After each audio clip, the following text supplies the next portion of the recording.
Inside the Circle, Season 6, Episode 4.4. We're doing individual rankings right here, Sean. We're doing 160, 170, and 182. We are moving up in the weight classes, coming close to the hog mollies, but not so fast, my friend. We're down. We don't do that. But who decided we should start at the little guys? Like in tournaments or anything, like who decided that? Eric did.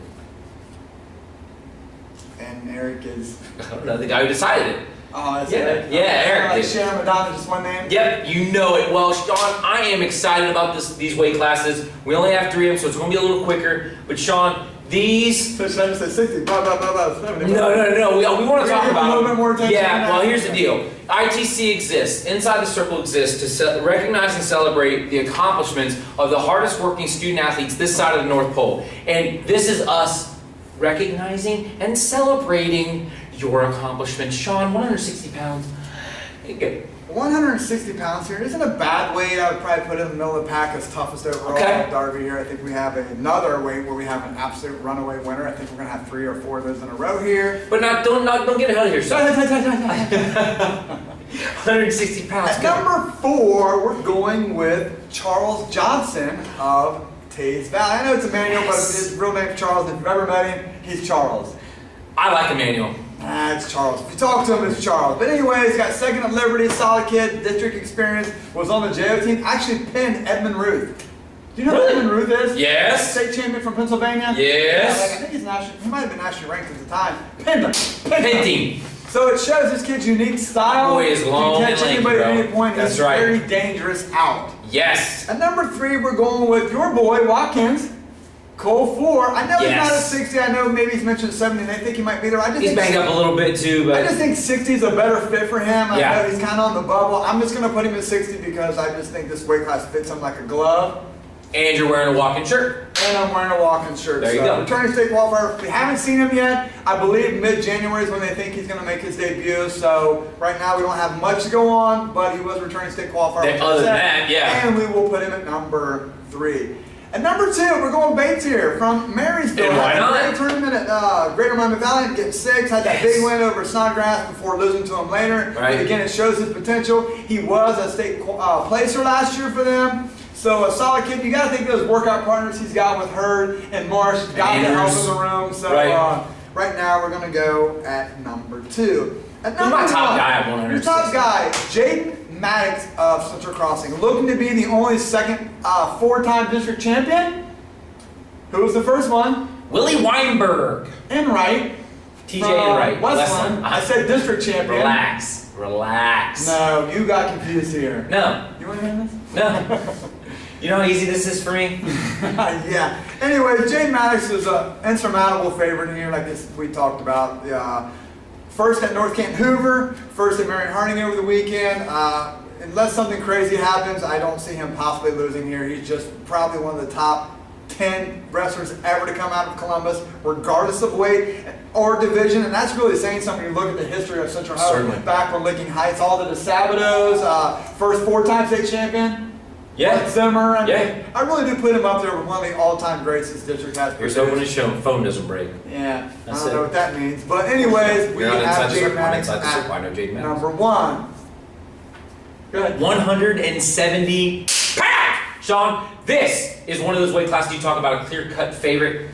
You were ready to go, and now you're going to go. 170 pounds. 170-pound weight class, pretty solid weight overall. The number 1 guy has no Darby experience whatsoever, which is crazy to be at 170, but a true fact. At number 4, Must be a we're fresh going with Duluth from Lancaster. Yes. You got 4th at Old Tangy, Liberty, 2nd at Old Tangy. You know, we talked about, he got DQ'd there from Medina for stepping out of line during weigh-ins. It's one of those crazy roles. I would like to see how he did there. Has some experience with Darby, comes from a long line of brothers. Yes. Who had huge success at Darby, and I'll pull him for him because Heck yeah. it's just a good wrestling family. I think when you think of wrestling families through Columbus, the Duluths probably won't come up because they're so far south in the district. Maybe. But really, I mean, you have all 4 brothers and 3 of them in front of you, all been state placers. That's pretty legit there. So right now, I like the Duluths. My only thing is when nature calls, you got to answer, bro. It's that simple. give me a bucket. I'll just That's right, doggone right. Got to shake the dew off the lily. Let's go. At number 3, we're going with Wilson from Licking Heights here. This guy was a pretty good freshman last year. Had a terrible district sectional, blah, blah, blah. Didn't get out there, but he has that big wing over Duluth at Liberty. And I remember last year, Bo Ramsey and Monday talking about like, hey, we really like this freshman coming in. He's kind of banged up now, and he's starting to show the promise that they've seen in him last year. So right now we'll put him at number 3. At number 2, Potter, Westerville North here. Yes. Missed almost all of last season, got banged up at Medina. I think he tore his maybe meniscus or MCL or something. Well, we like certainly that. wouldn't want to violate any HIPAA laws by letting you know. He got hurt there, missed basically all season. He wrestled out at Muller Doles, beat the state runner-up. I can't think of the kid's name. Just say Hale. Pretty handily. Got second at the Old Tangy Liberty. Losing to Georgia Lava, and then wrestled extremely well at Medina before defaulting down to 6th place there. Hopefully nothing serious there. Maybe he just had the flu and just didn't want to go. But he is our clear number 2 right now at 170. At number 1, Carson Karchalava. My God, dude! Like we talked earlier, this guy seriously made the Brecksville tournament looked like a glorified JV tournament. He absolutely jackhammered that whole tournament. I mean, it wasn't even close. It was pin, technical fall, and it might even have been a pin. Why he was technical fall some guy. He might be one of the most dominant wrestlers in our district this year, regardless of weight, and clearly probably one of the top 2 or 3, regardless of division. Bring on the 82 pounders. Let's go. I'll beat you too. Super 32 credentials, farther credentials, but he's never stepped on the Derby mat, and I think that's the most asked question I get when I'm out in the state and the district. Will he step on the Derby mat? He will step on a Derby mat this year, trust me. Well, he's got to qualify through sectionals first. Well, I think that's really what motivated him over the summer. He watches the show, it's obvious, and he knows how much we love the Derby district. We do the whiteboard, and his name's not in there. And I think there's a little bit of jealousy in there, and he wants to be in there. Yes. That's clearly why he is annihilating the field. If anybody is jealous of you, God help him.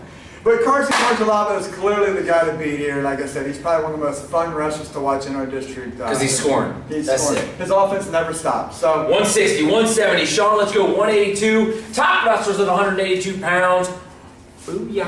182 is another weight that I really like. I think we have one guy who's probably ahead of the rest of the field and probably won't get beat. And then we have 4 guys like swirling around for these 3 spots that are left open here. At number 5, we're going to go district placer Bien from Westerville North. Got 3rd at Liberty, went unplaced in Medina.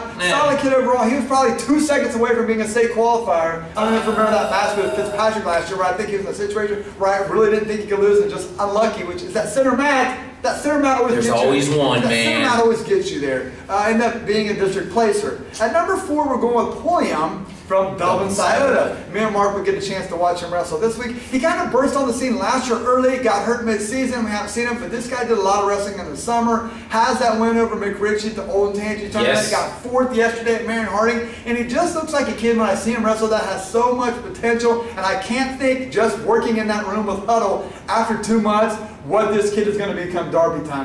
You put him in that room, they'll tweak him a little bit, they'll change him, he just looks a little green, and that coaching staff will have him a tough out at Derby in 2 months. You heard it here first. The kind of guy that you don't want to be the go-to No, next, falling off a loss. anyway. Yeah, that's true too. At number 3, we're going with McRitchie from Lancaster. Another district placer, got 2nd all in Tangy, losing to Pulliam, and they got 5th over the weekend at Medina. Solid kid in his own right, really coming along well. I believe he wrestled the JOs. I see him do a lot of off-season training as well. So you can see the progression of him, and he's going to be a tough out. At number 2, we're going with Lennox Wallach from Dublin Kaufman. Got 1st at Big Walnut, just crushed the field. Got 1st at Greater Miami Valley, crushing the field over a very game field there. I think he's the people, when people watch him wrestle, they think you're getting figured out, and then they're wrestling and realize they don't have you figured out. There just you when you go. think you got something for this guy, he has another little wrinkle in his arsenal that just gets people. I really like this guy, another fun guy to watch wrestle, and I enjoyed watching him progress from a first-year wrestler as freshman. Progress. First year wrestling as a freshman to a state qualifier as a sophomore.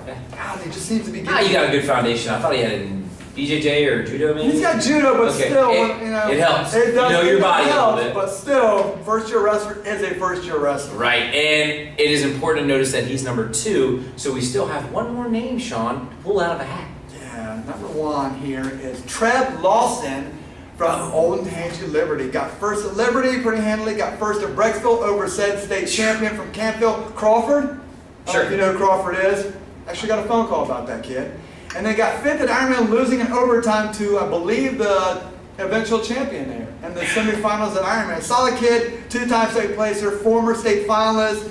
For as good as this field is, I just think he's probably a step ahead abreast of him, and I don't think other than some crazy scenario on that too, will he not be standing on the top run on Saturday night. You. So that is 182. That is 160, 170, and 182. Coming up next, the Hog Mollies at 195, 220, and 285. And now you are inside the circle.